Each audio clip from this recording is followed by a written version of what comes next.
Muito boa tarde a todos. Sejam todos bem-vindos a mais um dos nossos webinars aqui na HT Análise Educacional, né? Trazendo conteúdo aí gratuito e de qualidade para atualização profissional de todos vocês. Então, o nosso tema hoje, né? A gente tem aí em torno de 40 minutos hoje para conversarmos sobre como escolher e como interpretar os testes estatísticos, né, de uma maneira descomplicada, de uma maneira que seja simples para ser entendido. Então, a gente tem aí em torno de 40 minutos hoje para conversar sobre esse assunto. Antes de mais nada, gostaria de trazer aqui os nossos parceiros, né? Então, a gente destaca a EBM Academy, o Quento Coworking, a Analisa Estatística, a Organiza, secretária executiva, e a Scientific, né, que andam lado a lado aí conosco.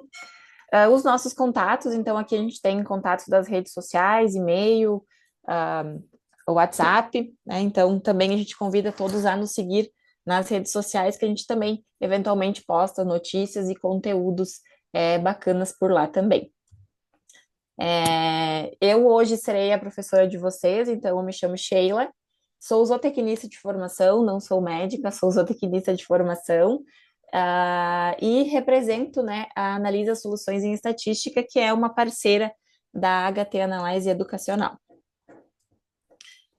Bom, então, para que a gente tenha um bom andamento do nosso webinar, para que eu consiga trazer todo o conteúdo que eu tenho programado para vocês nesses 40 minutos, né, de hoje, a gente pede que vocês mantenham o microfone de vocês sempre desligado, né, o vídeo é opcional.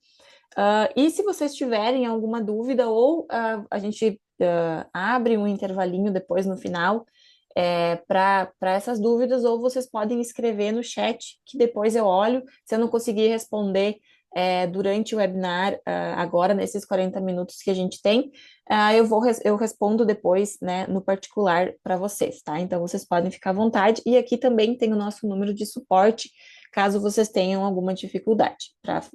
Vai dar acesso direto à Júlia, né, que está aqui conosco também hoje. Bom, então, iniciando o nosso webinar, propriamente dito, né? Então, por que que a gente escolheu esse tema para o webinar de hoje, né? Então, a estatística, ela é uma das maiores dificuldades quando a gente fala em pesquisa na área de saúde. Não só na área de saúde, em outras áreas do conhecimento também, mas também dentro da área da saúde. E os erros mais comuns que a gente vê, né, nos artigos científicos, nas análises estatísticas que são realizadas, basicamente são escolher os testes estatísticos de uma maneira aleatória, ou porque o artigo X utilizou esse teste, eu também vou utilizar no meu, ou porque eu conheço muito bem esse teste, sou familiarizada com esse teste para esse tipo de dados, esses tipos de dados, e vou usar esse teste no meu banco de dados também, ou porque fulano de tal que vai fazer a minha análise estatística conhece muito bem esse teste, sempre aplica esse teste, né? Sem se preocupar exatamente com a sua própria, com o seu próprio banco de dados e as características desse banco de dados. Então, esse é um erro muito comum. Outro erro muito comum que a gente vê também é confiar apenas no software, né? Então, a gente costuma sempre falar que o software estatístico, ele aceita praticamente tudo, então a gente precisa ter o conhecimento de por que está usando aquele teste, de como aplicar, qual é a melhor maneira de aplicar aquele teste de acordo com o banco de dados que a gente for estar analisando, né? E o outro erro também muito comum que a gente vê na estatística dos artigos, né, das pesquisas, é interpretar olhando apenas para o p-valor. Então, é claro que o p-valor, ele é importante, ele nos traz a significância, mas a gente tem que entender o contexto que está, né, por trás desse p-valor. Então, a gente vai falar um pouco disso também ao longo desse nosso webinar de hoje. E o nosso objetivo, então, hoje é passar para vocês a lógica por trás da escolha de cada teste, né? Então, como que a gente faz para escolher o teste estatístico que vai utilizar no nosso banco de dados, não existe uma receita de bolo específica, sempre eu vou usar este, sempre eu vou usar aquele, então vai depender sempre do banco de dados que eu for estar trabalhando. E também mostrar para vocês a melhor maneira de interpretar os resultados, né? Interpretar esses resultados com segurança, não olhando apenas para o p-valor. Bom, então o erro ele começa antes mesmo da gente escolher, né, o teste estatístico. Então, por quê? Porque a gente sempre pensa, o primeiro ponto que a gente pensa quando for montar a estratégia de análise estatística do nosso banco de dados e qual é o teste estatístico que eu vou utilizar? Quando, na verdade, a primeira pergunta que a gente precisa se fazer é qual é a minha pergunta de pesquisa, o que que eu quero responder, quais são os meus objetivos com aquela coleta de dados e o que efetivamente eu quero responder com esse meu banco de dados. Então, toda análise, ela começa com uma boa pergunta de pesquisa. E o teste estatístico, ele vai ser uma consequência dessa pergunta. Então, vocês vão ver aqui ao longo do webinar que a gente tem uma série de questionamentos que a gente precisa se fazer para a gente chegar no consenso de qual o melhor teste estatístico para o banco de dados em questão. Então, ele sempre vai ser a consequência da nossa pergunta. Por isso que a gente sempre bate naquela tecla de conhecer os objetivos e a pergunta, né? Ter muito claro qual é a sua pergunta de pesquisa, é o ponto mais importante. Então, falando especificamente em definir o teste estatístico, né? Qual o teste que efetivamente vamos aplicar no nosso banco de dados, precisamos nos fazer 4 perguntas, isso sempre, né? Então, isso aqui norteia a escolha de qualquer teste estatístico toda vez. Então, se a gente parar e pensar nessas 4 perguntas e conseguir responder essas 4 perguntas, a resposta do teste, de qual teste estatístico que a gente precisa utilizar, ela vem, tá? Então, a primeira delas é o que eu quero comparar ou relacionar, né? Que está relacionada com o que eu já mencionei anteriormente, que é a questão de pesquisa. A segunda pergunta, quantos grupos eu quero comparar e qual a estrutura desses grupos, como esses grupos estão organizados. A terceira pergunta, qual é o tipo de dado que eu estou trabalhando? São quantitativos, são qualitativos? Qual a estrutura dessas respostas, né? E a última pergunta, esses dados atendem aos pressupostos? Então, a gente vai falar dessas 4 perguntas, né? E aqui, quando eu falo de pressupostos, eu falo porque alguns testes estatísticos, eles precisam que os dados atendam a alguns pressupostos para poder serem utilizados. Então, são os pressupostos que vão definir se a gente usa testes paramétricos, que é a estatística mais convencional, ou se a gente utiliza testes não paramétricos, né, que são testes alternativos aí para quando os dados não atendem a esses pressupostos, né, a gente vai ver depois, mas é normalidade, independência dos erros, homogeneidade de variâncias, né, então a gente precisa sempre se preocupar também com esses pressupostos. Tá? Então, o primeiro ponto aqui, né, o que eu desejo comparar ou relacionar é a nossa primeira pergunta. Então, sempre que eu quero comparar alguma coisa, eu quero saber se existe uma diferença significativa entre elas, né? Então, por exemplo, a pressão arterial, ela é diferente entre o grupo tratado e o grupo controle? O score de dor, ele muda antes e depois da intervenção? As técnicas cirúrgicas que eu estou aplicando geram resultados diferentes, né, nos meus pacientes? Então, esse tipo de pergunta, né, eu, quando eu tenho esse tipo de pergunta, eu quero comparar se eu tenho uma diferença significativa ou não. Então, isso normalmente nos leva a testes de comparação de grupo. Depois a gente vai chegar efetivamente nesses testes. E quando eu quero relacionar, né, eu quero saber se essas variáveis elas andam juntas, se elas se associam. Então, por exemplo, quanto maior o índice de massa corporal, maior é a minha pressão arterial, a idade ela está associada ao tempo de internação. Então, quando eu tenho esse tipo de pergunta, normalmente eu busco por testes de associação, né? Que testes são esses? Análises de correlação, análise de regressão, dependendo do tipo de dado que eu tiver, que quadrado, teste exato de Fisher, né? Então depende muito. Aqui a gente já tem uma das perguntas, eu quero comparar ou eu quero relacionar, né? A segunda pergunta, como os meus grupos estão organizados? Então, primeiro ponto, quantos grupos eu tenho? Ah, eu tenho apenas um grupo, só posso fazer análise descritiva desse banco de dados. Tenho dois grupos, tenho três, quatro ou cinco grupos. Como que eu vou escolher o teste baseado nisso? E mais do que o número de grupos, esses grupos eles são independentes ou eles são dependentes? Então, sempre que eu falo de grupos independentes, eu estou falando de pessoas diferentes dentro de cada grupo. Por exemplo, tem um grupo A, onde os pacientes recebem o tratamento X, e tem um grupo B com outros pacientes, pacientes diferentes, que recebem o tratamento Y, né? Então, são pessoas diferentes dentro de cada grupo. Agora, se eu tenho grupos pareados ou dependentes, aí eu estou falando das mesmas pessoas, onde a gente realiza medidas repetidas, né? Medidas mais de uma vez.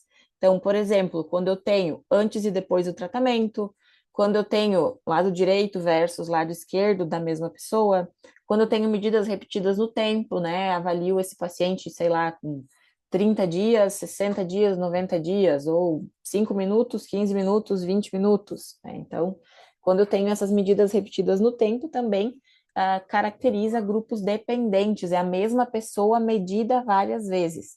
E aí aqui a gente tem que tomar muito cuidado, porque a gente não pode tratar dados que são pareados como independentes, porque isso aumenta muito nosso erro estatístico. A gente pode estar concluindo coisas que não são a realidade, né? Então a gente tem que tomar muito cuidado nessa questão, e isso é muito importante na escolha do teste estatístico também. Então, a regra que é, se o mesmo paciente aparece mais do que uma vez, né, naquela mesma variável, então eu tenho dados pareados e isso impacta fortemente na escolha do meu teste, vocês vão ver em seguida. Depois a próxima pergunta, qual é o tipo de dados que eu estou os tipos de dados que eu estou trabalhando, quais as variáveis, né? Então, isso muitas vezes eu vou ter dados que são quantitativos e também vou ter dados, eu nunca vou estar trabalhando com apenas uma variável resposta, né? É muito difícil, eu vou ter um banco de dados com várias variáveis respostas. E eu tenho que avaliar o uso dos testes para cada uma das variáveis respostas. Então, eu não posso, eu vou escolher um tipo de teste e vou aplicar em todas as variáveis. Então, cada variável vai precisar dessa avaliação minuciosa de qual o teste estatístico mais apropriado para ela. Então, se ela for quantitativa, vai ser um tipo de teste, se ela for qualitativa, vai ser outro tipo de teste, né? E aí, quando a gente fala de dados quantitativos, a gente fala de dados discretos, por exemplo, número de habitantes, número de crianças nascidas, né? São números inteiros, ou dados quantitativos contínuos, que daí a gente tem peso corporal, altura, idade, né? Esses exemplos. E quando eu falo de dados qualitativos, aí eu posso ter qualitativos nominais, como por exemplo, sexo, cor dos olhos, presença ou ausência, e posso ter qualitativos ordinais ou categóricos, por exemplo, escala de dor, escolaridade, estágio da doença, né? Onde eu consigo colocar uma ordem nesses dados qualitativos. Então, eles são numéricos, né? Então, por exemplo, tem o estágio da doença 1, 2, 3, 4 e 5. É um dado numérico, mas eu não posso tratar ele como um dado quantitativo, ele é um dado qualitativo ordinal, né? Então, eu consigo ordenar, mas não é quantitativo. Então, nem todo número é um dado numérico dentro da estatística, a gente tem que tomar cuidado com isso também. E classificar errado a variável também vai nos levar a utilizar testes estatísticos que são errados. Se a gente usa testes estatísticos que são errados, a gente pode estar concluindo de uma maneira equivocada sobre os nossos dados. E a última das perguntas, né? Então, sobre os pressupostos, o que são esses pressupostos? Então, a gente já mencionei isso um pouquinho anteriormente, mas alguns testes estatísticos eles têm condições mínimas. E as principais dessas condições são normalidade, homogeneidade das variâncias e independência dos erros. Então, eu preciso testar esses pressupostos primeiro em cada uma das respostas do meu banco de dados, para daí tomar a decisão também sobre se eu uso testes paramétricos, que é a estatística convencional, ou se eu uso testes não paramétricos, que são testes alternativos, né? Então, a gente não pode tratar os pressupostos como inimigos, né? A gente tem que tratar eles como guias. Então, muitas vezes a gente vê, né, clientes nossos, né? Ai, mas que chatice ficar testando os pressupostos, demora, tá levando muito tempo a minha análise estatística, mas vejam que é extremamente importante, porque eu posso estar utilizando um teste que não é o mais adequado, né? Então, como eu vou ter confiança no resultado que eu for tá divulgando depois de toda a minha pesquisa, que eu teve todo aquele trabalhão para coletar os dados, né, todas as informações, se eu não vou dar importância justamente na parte estatística, né? Então a gente tem que tomar bastante cuidado com isso. O primeiro deles, então, é a normalidade, né? Então, sempre que eu tenho dados normais, eu trato os dados, eu consigo usar testes paramétricos. Esse aqui é o sonho de todo o analista de dados, né? Ter sempre dados com normalidade, porque os testes paramétricos, eles normalmente são mais robustos. Então, a gente consegue melhores resultados utilizando os testes paramétricos, tá? Mas nem sempre é possível. Normalidade é diferente de dados perfeitos, né? Então, a gente tem a nossa curva da normalidade, né? Que é essa curva em formato de sino aqui, que é a distribuição normal dos dados, né? Mas não quer dizer que para mim ter normalidade, os meus dados eles têm que ser perfeitamente ajustados nessa curva, né? Então, é diferente de dados perfeitos. E normalmente, quando a gente fala de amostras maiores, quanto mais o tamanho da nossa amostra, melhor essa amostra tolera os desvios e mais fácil a gente consegue se igualar a essa curva, né, da distribuição normal. Então, normalmente, quando a gente tem tamanhos amostrais menores do que 30, a gente precisa ter mais cautela com a normalidade. Quando eu tenho tamanhos amostrais maiores do que 30, normalmente eu consigo aplicar é, testes paramétricos sem nenhum problema, né? Consigo ter essa normalidade ou transformar esses dados para alcançar essa normalidade de maneira tranquila. E quando eu tenho N's maiores que 50 ou 100, né? Essa normalidade, ela deixa de ser um grande problema, porque é difícil, né?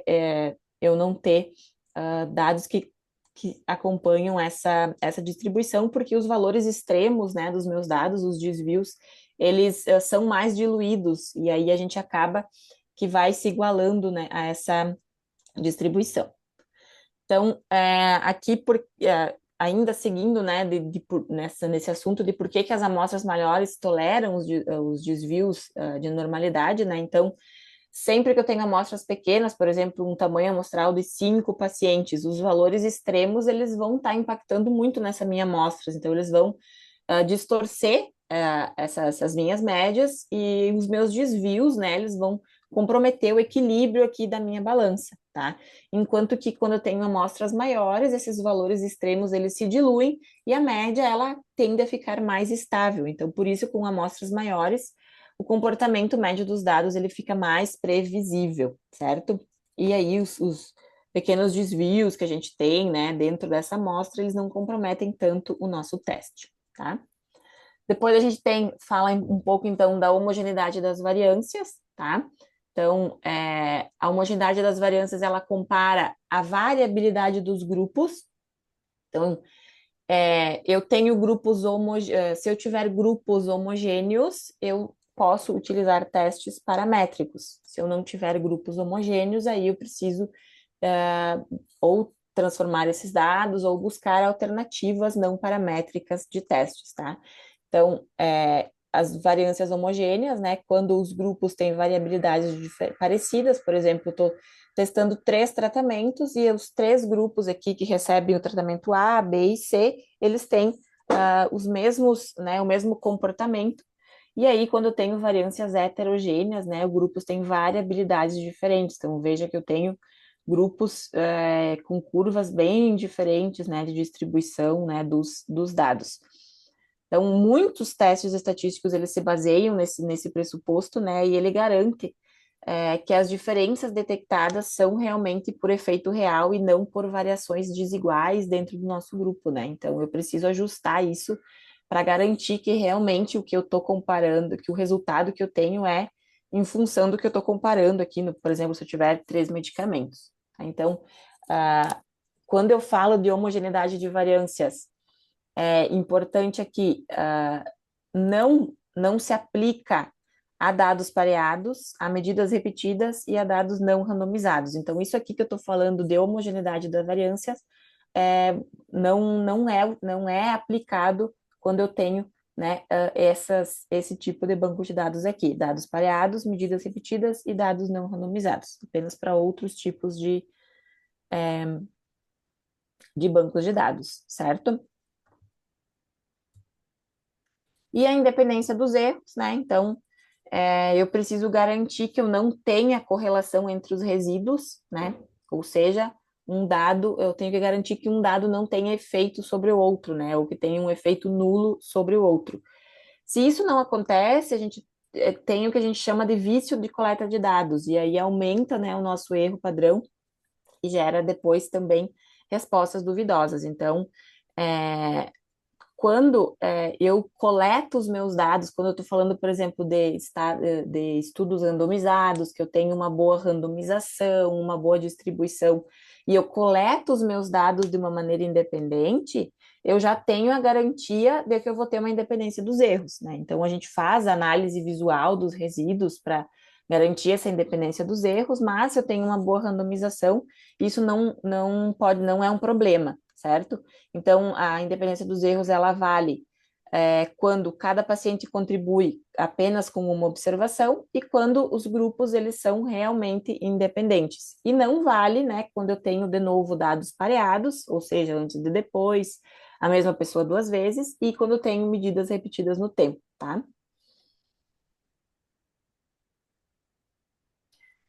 E aí, para fechar esse bloco, né? Então, quando eu sei o que eu quero comparar, quantos grupos eu tenho, se eles são independentes ou se eles são pareados, e qual é o tipo de dado que eu estou trabalhando, e se esses dados atendem aos pressupostos, o teste estatístico ele deixa de ser uma escolha e vira uma consequência. Então, a gente vai montando o nosso quebra-cabeça até chegar na opção de teste, né? ah, Disponível para ser utilizado. Então, quando eu falo de testes de associação, efetivamente. Então, quando eu falo de testes de associação e eu tenho dados quantitativos, eu vou medir essa associação por meio de uma correlação. E essa correlação, ela vai ser uma correlação de Pearson, quando eu tenho dados que atendem ao pressuposto da normalidade, e eu vou ter uma correlação de Spearman quando eu tenho dados que não atendem ao pressuposto da normalidade ou quando eu tenho dados qualitativos aqui, ó. Dados qualitativos também eu posso fazer uma correlação, no entanto, uma correlação de Spearman, certo? Quando eu tenho grupos independentes, dados qualitativos agora, tenho grupos independentes, por exemplo, quero testar a presença da infecção por faixa etária, grupos totalmente independentes. Posso fazer esse teste, essa associação por Q quadrado. Se eu tenho um baixo tamanho amostral, né, respostas normalmente frequências menores do que 5 dentro de algum dos grupos, o teste de Q quadrado ele não desempenha de uma forma adequada, e aí a gente precisa utilizar o teste alternativo a ele, que é o exato de Fisher, né? Então, sempre que eu tenho um N baixo, normalmente frequências menores do que 5, aplico o exato de Fisher ao invés do Q quadrado. Quando eu tenho dados qualitativos, grupos pareados, né? McNemar, tá? É a opção. E quando eu tenho grupos pareados e mais do que 2 amostras, por exemplo, eu vou aplicar uma prova no dia que eu passei o conteúdo, um mês, eu vou comparar o resultado, né, da prova. aplicada no dia que eu passei o conteúdo, um mês depois e no dia do exame final. Então, eu tenho três medidas, né, pareadas, então sempre no mesmo aluno. Aí a alternativa é o que decorro. Então, com dois grupos aqui, dois grupos pareados, esse teste, e mais do que três ou mais grupos, o que decorra, tá?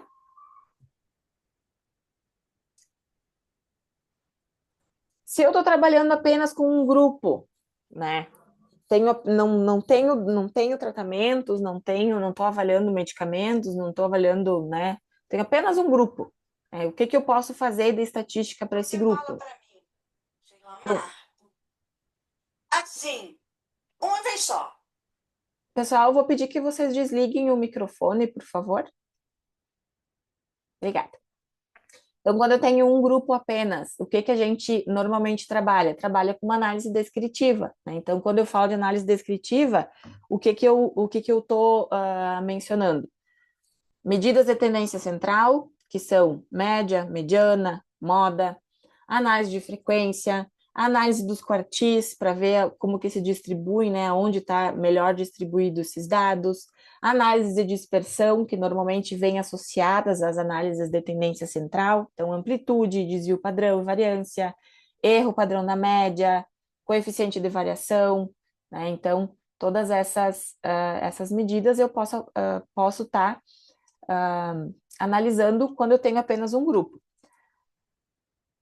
Posso também estar realizando a análise visual pelo teste, pelo gráfico de Boxplot, que é um gráfico bem legal, ele resume basicamente toda a análise descritiva do banco de dados, né? Então, ele traz aqui o meu limite inferior, o meu quartil 1, a minha mediana ou quartil 2, 50%, o meu quartil superior aqui, o meu limite superior, eu posso incluir nele a minha informação de média, posso com ele calcular o meu intervalo interquartílico, que é o quartil 3 menos o quartil 1. Ele me traz a informação dos outliers, que são dados, né, fora do padrão aqui, para mim fazer essa avaliação, se esses outliers normalmente são informações, se eles são viáveis de estarem aqui ou se eles precisam ser analisados e removidos do meu banco de dados. Então, ele me mostra aqui quantos eu tenho e quais eles são. Então, é um gráfico bem bacana quando se fala de estatística descritiva. Depois, quando eu falo de dois grupos, e aí, então, voltando lá naquelas perguntas que a gente mencionou anteriormente, quando eu tenho dois grupos que são independentes, dados quantitativos que atendem aos pressupostos, né? Qual é o teste que eu posso aplicar? Teste T de Student. Então, eu tenho, atende os pressupostos, tem homogeneidade, tem independência dos erros, homogeneidade, normalidade é quantitativo, os grupos são independentes, T de Student. São independentes, são quantitativos, mas não atendem aos pressupostos, não posso usar o teste T. Mano Whitney é a minha alternativa não paramétrica ao teste T, tá? São independentes, mas não são quantitativos, são categóricos. Mano Whitney, tá? Então,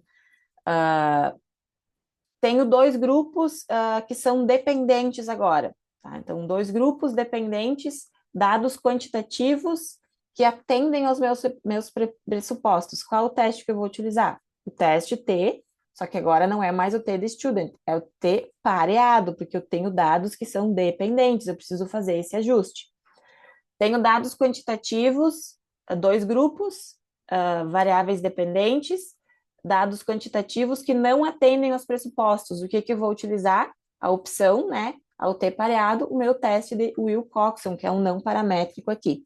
E se eu tenho dados dependentes e categóricos ordinais, vou direto para o teste de Wilcoxon. Vejam que os pressupostos, né, só são testados quando eu tenho dados quantitativos. Quando eu tenho dados qualitativos, a gente não precisa se preocupar, porque não tem como testar, né, esses pressupostos que a gente falou anteriormente. Então, eles só valem para dados quantitativos, lembra que a gente falou anteriormente.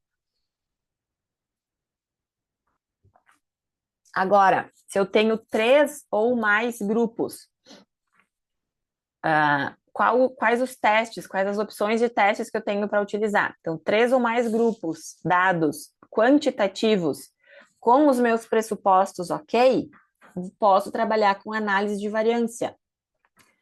3 ou mais grupos, dados quantitativos, que não atendem aos pressupostos, não posso mais trabalhar com análise de variância, preciso trabalhar com Kruskal-Wallis. Então, veja que antes, quando eu tinha 2 grupos, eu trabalhava com Mann-Whitney, quando não atendia os pressupostos. Agora, com 3 grupos, eu tenho que trabalhar com Kruskal-Wallis. Então, veja que tem esses ajustes, né? Tem essas outras opções aí específicas para cada tipo de banco de dados. Agora, se eu tiver 3 ou mais grupos e tiver dados categóricos, tá errado aqui, perdão. Tiver dados categóricos ordinais, né? Qual o teste que eu uso? Vou direto para o Kruskal-Wallis. Então, aqui tem, né, todo esse passo a passo de como a gente pode escolher de uma maneira segura o nosso teste estatístico. E quando a gente fala de análise de variância, tá? Aí a gente entra num universo um pouco mais complexo. Eu não vou ter muito tempo para esmiuçar muito isso aqui, mas análise de variância, né, para dados quantitativos de 3 ou mais grupos, eu posso ter essa análise de variância de uma via, que é quando eu tenho apenas um fator, então eu estou, sei lá, comparando a média entre 3 medicamentos que são independentes, né? Então, essa é a nova de uma via. Eu posso ter a nova de 2 vias, onde eu tenho 2 fatores sendo testados, né? Então, por exemplo, eu estou comparando os mesmos 3 medicamentos para o sexo masculino e feminino. Então, aqui eu tenho medicamento sendo um fator e sexo sendo outro fator. Então, eu posso avaliar, posso ter respostas dos fatores isolados aqui, né, nesse tipo de ANOVA, e posso também analisar a interação entre esses 2 fatores, ou seja, o sexo influencia no uso de algum desses medicamentos, por exemplo, o medicamento X só funciona para o sexo feminino, medicamento Z só funciona para o sexo masculino. Então, posso avaliar essa interação entre fatores. E tenho também a nova mista, tá? Que aí entra a relação entre sujeitos e intrasujeitos, que é aí aqui eu misturo, né, a questão dos dados pareados, das medidas repetidas no tempo. Então, sempre que eu tiver medidas repetidas no tempo, eu preciso trabalhar com a nova mista. Então, ela inclui o fator entre sujeitos e um fator entre sujeitos, né? E um fator dentro dos sujeitos. O entre sujeitos aqui, por exemplo, os mesmos 3 medicamentos, ó, aqui, medidos antes e depois, aqui no caso, tá? E aí eu posso também aqui analisar a interação entre os fatores, né, para entender esses 2 fatores de maneira unida, tá? Então, são situações diferentes que exigem métodos estatísticos diferentes que a gente tem que atentar quando for trabalhar aqui especificamente com a análise de variância, né? Com relação à interpretação, tá, pessoal? Rapidamente aqui, que a gente já está quase esgotando o nosso tempo. Com relação à interpretação, muito cuidado com o p-valor, tá? Então, o p-valor ele indica evidência estatística, mas não indica tamanho do efeito, não indica relevância clínica, né? E não necessariamente significa que aquele resultado ele é importante. Então, além do p-valor, a gente tem que avaliar o intervalo de confiança, o tamanho do efeito e o contexto clínico, né? Que está aplicado nessa população. Vai mudar minha conduta? Supera os riscos? É viável utilizar? Né? Em tudo isso depende, então, quando a gente for interpretar. Então, a estatística, ela apoia a decisão, mas ela não decide sozinha, né? Então, o p-valor nos diz se existe evidência, o intervalo de confiança, quão preciso é esse efeito, o tamanho do efeito, se vale a pena, né, a gente utilizar, e o contexto clínico se tem sentido ou não tratar. Então, um resultado, ele pode ser estatisticamente significativo, mas clinicamente irrelevante, né? E o p-valor, ele não vai te avisar disso, a gente tem que ter expertise de olhar para essas outras respostas também, tá?